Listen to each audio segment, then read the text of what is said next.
Kedy sa začína staroba? Časový bod nemožno tak jednoducho určiť, ako začiatok jesene v kalendári. Ale nepôjdeme chybne, keď sa oprieme o čísla, ktoré Mojžiš, Boží muž, vyznačil vo svojom nádhernom žalme. Čas nášho života je 70 rokov, pri dobrej sile 80 rokov. Žalm 90, 10. U niektorých ľudí nastane jeseň skôr ako u iných. Základ daný temperamentom, chorlavosť, žiaľ srdca vyrývajú svoje vrásky do vnútorného i vonkajšieho života. Ale v jednom to ide u všetkých rovnako. Staroba nastupuje vždy ticho a nepozorovane. 20-roční označujú 50-ročných za starých, keď ale sami dosiahnu 50-ku, cítia sa celkom mladí a nezmenení. Jeden priateľ nám rozprával, ako ho raz, keď v reštaurácii čakal na svoju obedňajšiu polievku, prekvapila skupina študentov, ktorí hlučne požadovali občerstvenie. Prosím vás, počkajte, kým obslúžim tohto starého pána, povedala čašníčka.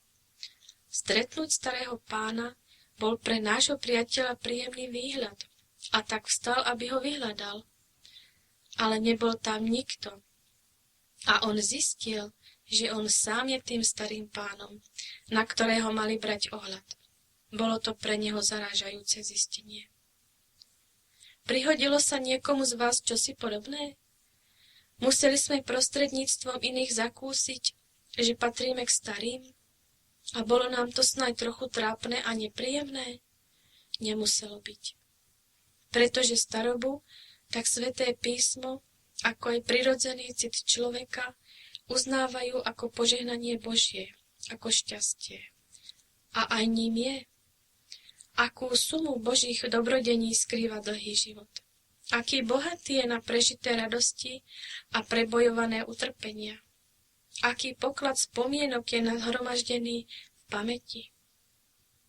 Ako sa človek pri všetkej osobnej nehodnosti cíti predsa vyvýšený a uprednostnený ako pamätník Božej vernosti a milosti.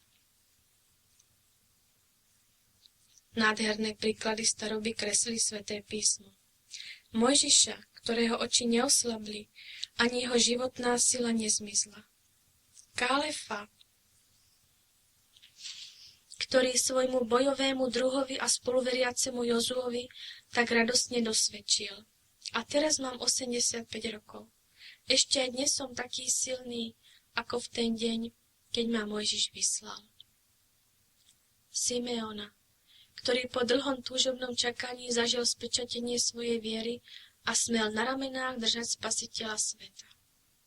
Annu, ktorá ako pravá vdova nikdy nevychádzala z chrámu a Bohu slúžila dňom i nocou, pôstom a modlitbou.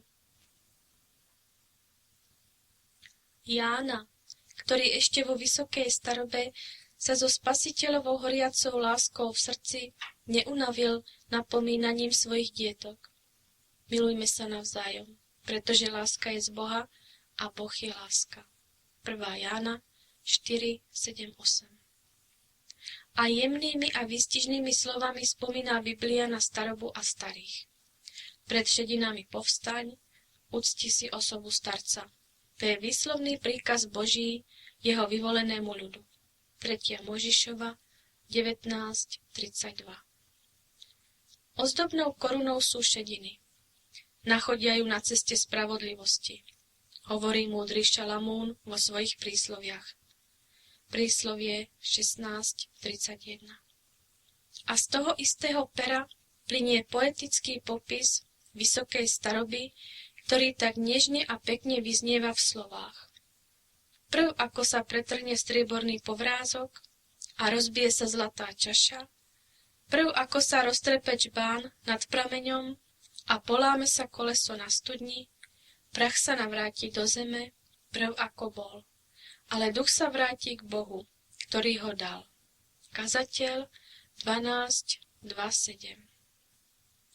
Šalamún však nehovorí o radostnej starobe, ale menuje tento čas zlé dni a roky, o ktorých povieš, nemá v nich záľubu. Chudák Šalamún. Marnivosť marnivostí ho omámila a hodila na jeho starobu pochmúrny závoj.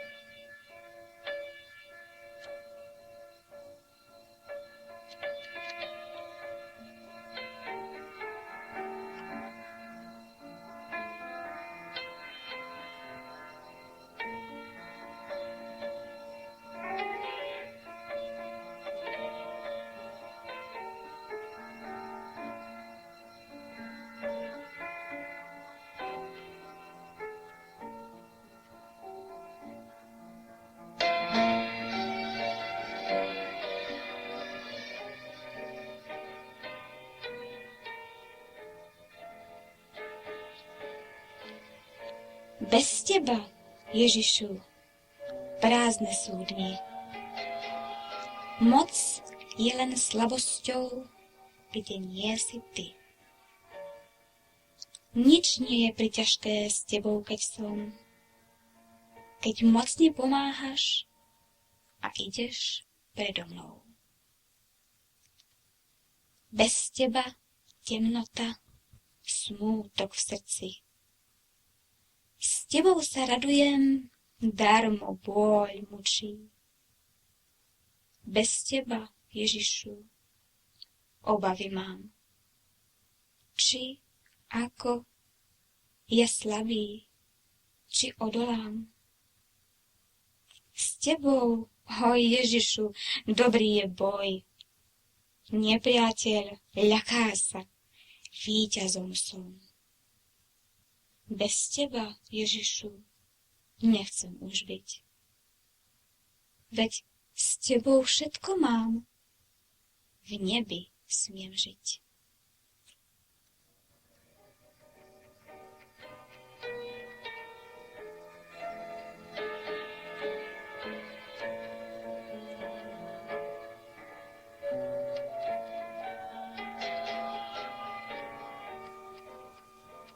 Ale tí, ktorí dôverujú Hospodinovi, sú ako vrch Sion, čo sa nepohne, ale trvá na veky. Žalm 125:1. Cenné sú zasľúbenia, ktoré pre nich obsahuje Božie slovo ohľadne dní staroby. Tí, čo sú zasadení v dome Hospodinovom, prekvitať budú na nádvoriach nášho Boha, ponesú ovocie i v šedinách a budú svieži a čerství, aby zvestovali, že je priamy Hospodín, moja skala, v ktorej niet neprávosti. Žalm 92:14-16. A skrze Izaiáša dáva Hospodin slova svojmu ľudu. Počúvajte ma, dome Jakobov, i všetok zvyšok domu Izraela, ktorí ste mnou pestovaní od života matky, ktorí ste nosení od narodenia. Ja som až do vašej staroby ten istý, až do šedín vás budem nosiť. Izaiáš 46:3-4. Pri písaní týchto riadkov ma to celkom zvláštnym spôsobom tiahne k osamelým a rozličným utrpením skrúšeným rovesníkom. Nikdy sme väčšmi nepotrebovali všemocného spasiteľa a pomocníka, ako práve teraz. Tak rada by som chcela pohľady svojich čitateľov odvrátiť od seba a poukázať na veľkého veľkňaza, ktorý môže súcitiť s našou slabosťou, pretože bol vo všetkom pokúšaný tak ako my, predsa však bez hriechu. On sa objavuje pred Bohom za nás a nesie mená svojich vrité do svojho srdca. On žije na veky a prosí za nás. A ešte viacej ako to. Cez svojho svätého ducha má k nám samotným blízko. Pri odchode zo zeme dal učeníkom všetkých čias obdivuhodné uistenie. Hľa, ja som s vami po všetky dni až do skonania sveta. To, čo vtedy slúbil, verne splnil nám. Ježiš je vždy blízko svojich. Aj keď jeho tvár je zraku ukrytá, každej chvíli ticho pri nás stojí. V deň radosti, deň pohaný, keď únavou padáme. Vo dni, keď sme celkom sami, Immanuel je s nami. S takým Pánom a s takými zasľúbeniami, ktoré ako pevná barla podopierajú starnúceho pútnika, môže potešený kráčať posledným strmým kúskom cesty. S večnosťou v srdci je aj jeseň života plná hnacích síl. Tak teda odíďte, obľúbené kvety mája. V spomienke ešte vďačne požívame vašu sladkú vôňu.